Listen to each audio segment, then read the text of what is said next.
Hello and welcome back to the Starlancer Max Live Aboard Challenge. This is episode 2 of a multi-part series where I, as the title suggests, live on the Starlancer Max using only what I have on my ship to try and make my way through the Star Citizen universe.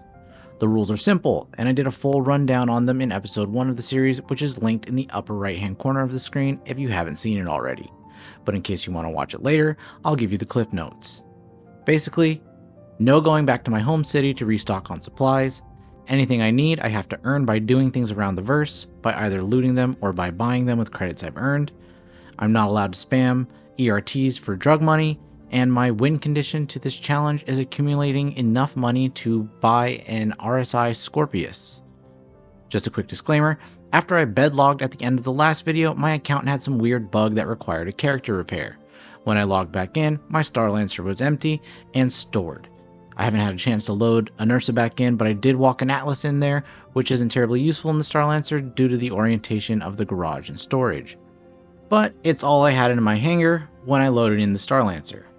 But alright, let's get into day 2. To start the day off, some of my org mates wanted to finish up the Save Stanton missions. One of our crew had one more Phase 3 mission to do, so we all took the mission and headed off to fight the Slicer Idris. 3 of my org mates showed up in separate ships, but one of our newest players wanted to tag along in the Starlancer Max. So we loaded up and headed to the comm array just outside of our corp. The 2 of us in the Starlancer Max arrived a little bit early, so we had to deal with the swarm of smaller fighters on our own until the others arrived.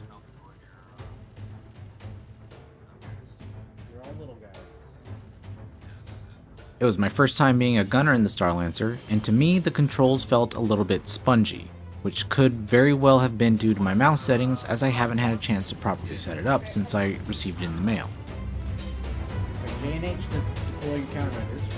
Admittedly, we weren't making much progress until my org mates were able to join us, but once they did, we were able to steadily thin the numbers of the enemy ranks.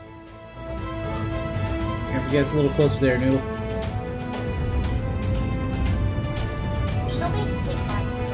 Yeah, something off to our, oh, it's the hammerhead to our right. Okay, that's fun.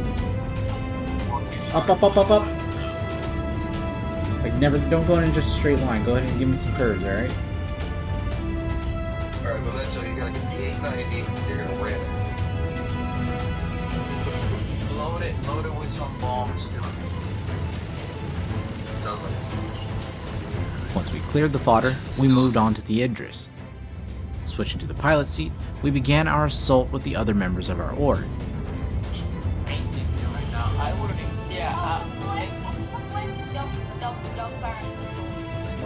I don't know if that's corpse or not, but it looks like it was dump fire or something. Dude, shooting somebody up, bro. I'm not the one. Let's go. Luckily for us, a friendly Polaris had shown up and started dumbfiring torpedoes point blank into the hull of the Idris. But even with the help of the Polaris, in addition to our few ships, we fought the Idris for about 20 minutes before it went down. Idris, come on.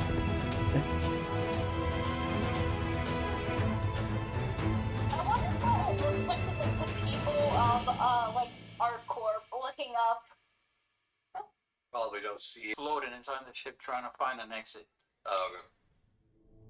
I'll tell you in a second. Oh, I think all of them guns are there except for the battery on the front and the railgun.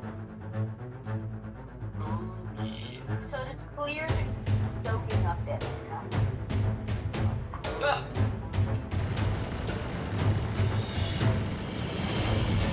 Oh, that was a torpedo.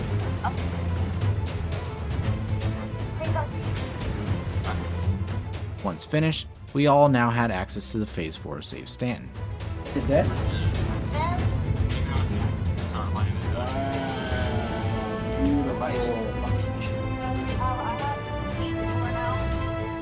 Not being familiar with the mission or the easiest way to do it, we chose the Phase 4 contract that asked for copper, titanium, and tungsten.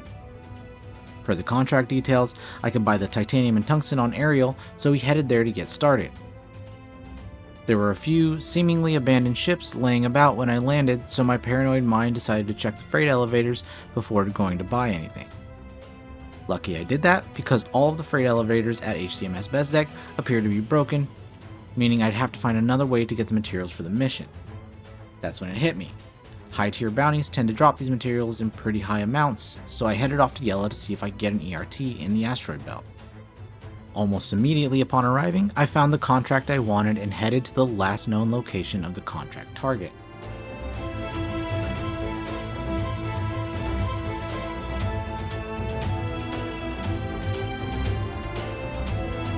Moving into the AO, I encountered a typical 4-ship fleet consisting of 2 Starlifters, a Reclaimer, and a Misk Starfarer, all of which aren't terribly maneuverable, so it didn't take long for me to soft kill each of them.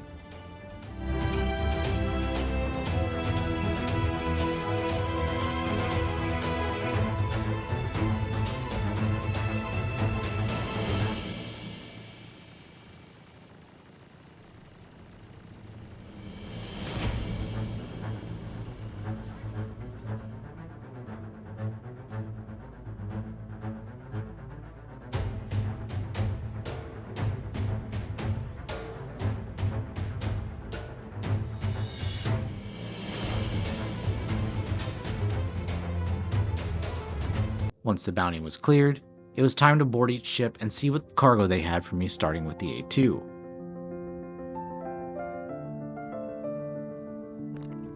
This was not intended to be a drug run, and I'd be going directly to the pyro jump point after this, so I opted not to bring any weevil eggs or Altrusia toxin with me.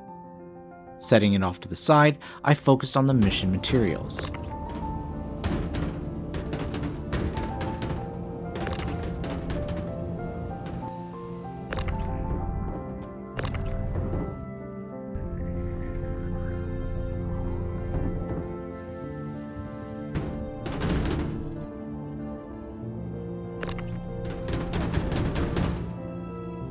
Any of the boxes that were larger than 16 SCU got moved to the rear garage where I could pull them in using the Atlas. As I stated earlier, the Atlas isn't terribly useful in this ship, as it proved difficult to position the boxes in the correct orientation for them to snap onto the grid. Additionally, I had to move them close to the garage entrance with my handheld tool anyways, otherwise the containers would slam into the hull. Once I finished loading everything that was relevant to the contract, I stopped off at Seraphim Station to pick up a max lift tractor beam.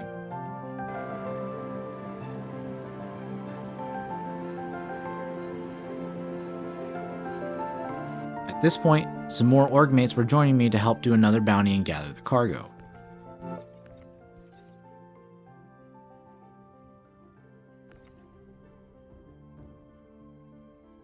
In total, we spent about 2 hours out in the asteroid field loading cargo into our 2 Starlancers.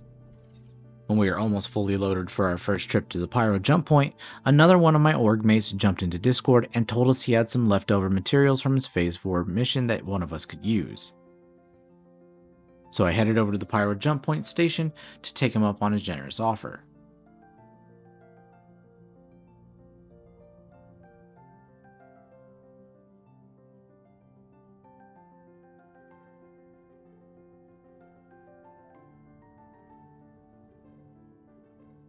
Once landed, I made my way over to my friend's hangar.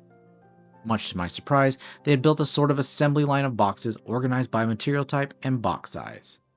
This is when I found out that I had chosen the absolutely worst option when taking the Phase 4 contracts.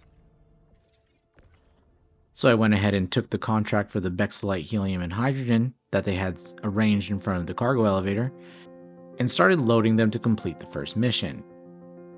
Once a few SCU of each was on the elevator, I lowered it down to submit the contract.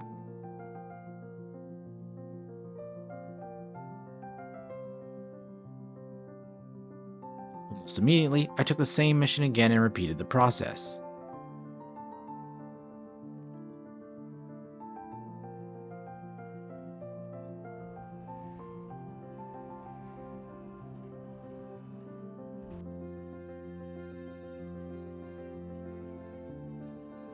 I did this 4 more times to complete Phase 4 with several boxes of materials left to spare.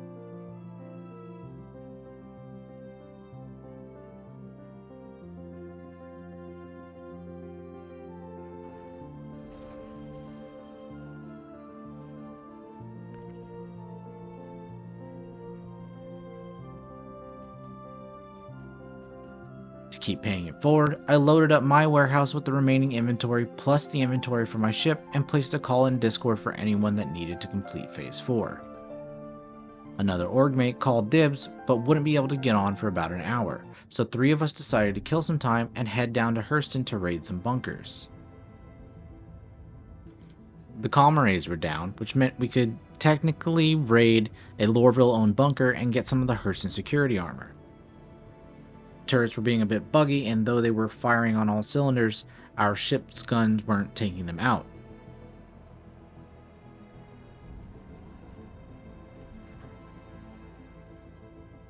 We tried again by parking on the backside of a nearby hill and fired from cover, but still we weren't able to do any real damage.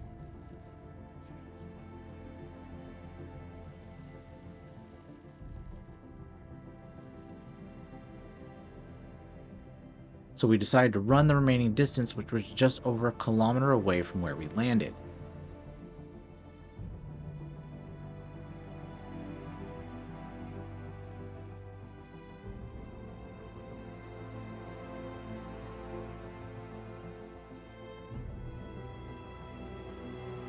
As we approached the bunker, we decided to split up to take care of the guards that patrolled the outside.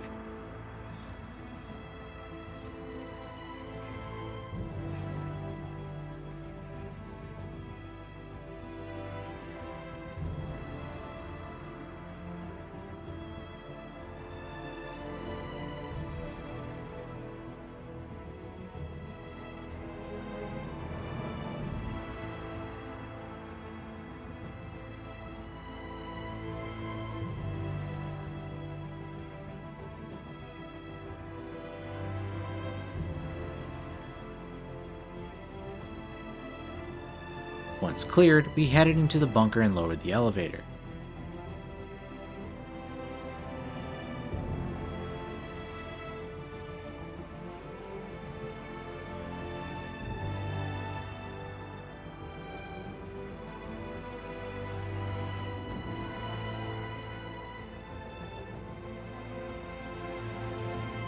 We slowly made our way through the entryway, taking down guards as they moved forward to stop us.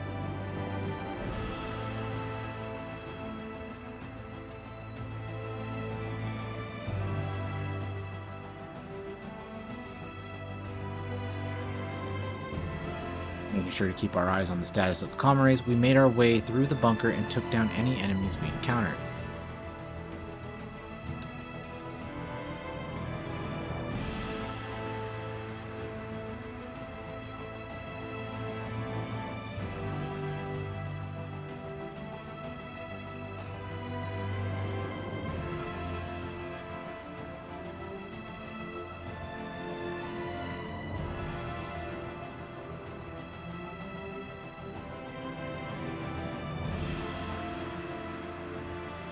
With a Cat 3 injury, I pushed on to clear the last guard in the building, and then began looking for cargo boxes to see if we could get any unique loot.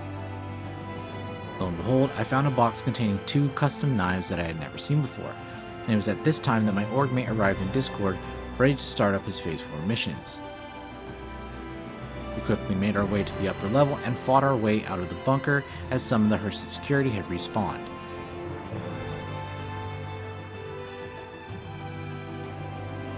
Once in the ship, we set course for the Pyro Gateway Station once again so we could help our org mate.